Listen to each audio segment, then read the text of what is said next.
Seeja Taxila Tamil podcast உங்களை இந்த ஆழமான விவாதத்துக்கு வரவேற்கிறது. வீட்டில் இருந்தபடியே வரிச்சட்ட வழக்குகளை கேட்டு மகிழுங்கள்.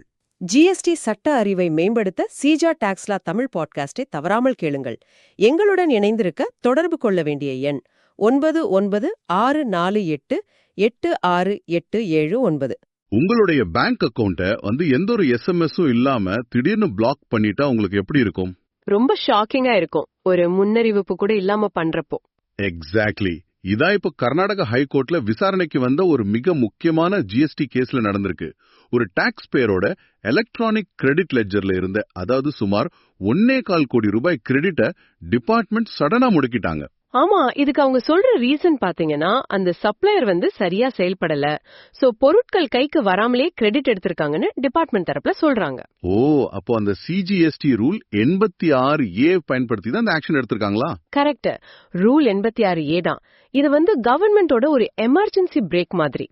அரசுக்கு டாக்ஸ் லாஸ் வருதுன்னு டவுட் வந்தாலே உடனே லெட்ஜரை பிளாக் பண்ற ஒரு பெரிய பவர் இந்த ரூல்ல இருக்கு. ஆனா ஒரு நிமிஷம் இருங்க, இப்ப நீங்க சொல்ற ரூல்ல பிளாக் பண்றதுக்கு முன்னாடி கண்டிப்பா நோட்டீஸ் கொடுக்கணும்னு சட்டத்துல எக்ஸ்பிளிசிட்டா எங்கேயும் சொல்லலையே. அதுதான் இங்க மெயின் பாயிண்டே. சட்டத்துல நோட்டீஸ் பத்தி வெளிப்படையா சொல்லல. அப்ப கோர்ட் எப்படி டிபார்ட்மெண்ட் பண்ணது தப்புன்னு சொல்ல முடியும்?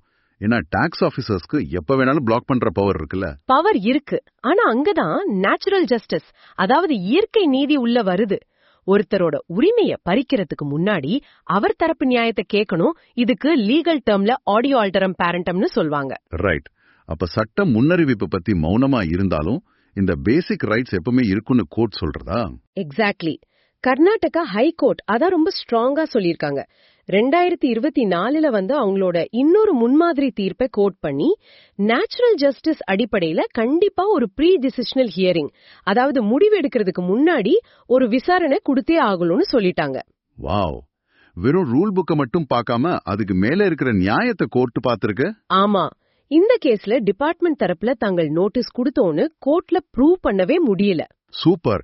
சோ எந்த நோட்டீஸும் கொடுக்கலன்னு நிரூபணமானதான அந்த பிளாக்கிங்க உடனே ரத்து பண்ணிட்டு மறுபடியும் அவங்கள வழக்கம் போல ரிட்டர்ன் ஃபைல் பண்ண கர்நாடகா ஹைகோர்ட் அலோ பண்ணிருச்சு. கரெக்டா?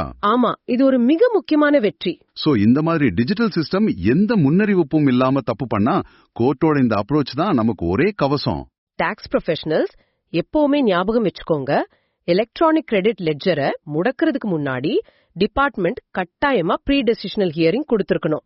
இல்லன்னா கர்நாடகா ஹைகோர்ட்டோட இந்த உறுதியான தீர்ப்பை ஆயுதமா பயன்படுத்தி அந்த சட்டவிரோத தடைய உங்களால உடனே உடைக்க முடியும். இது சீஜா டாக்ஸ்லா தமிழ் பாட்காஸ்ட், உங்கள் GST legal learning partner. GST சட்டம் பேசும் உங்கள் தோழன். எங்களுடன் இணைந்திருக்க தொடர்பு கொள்ள வேண்டிய எண் 9964886879.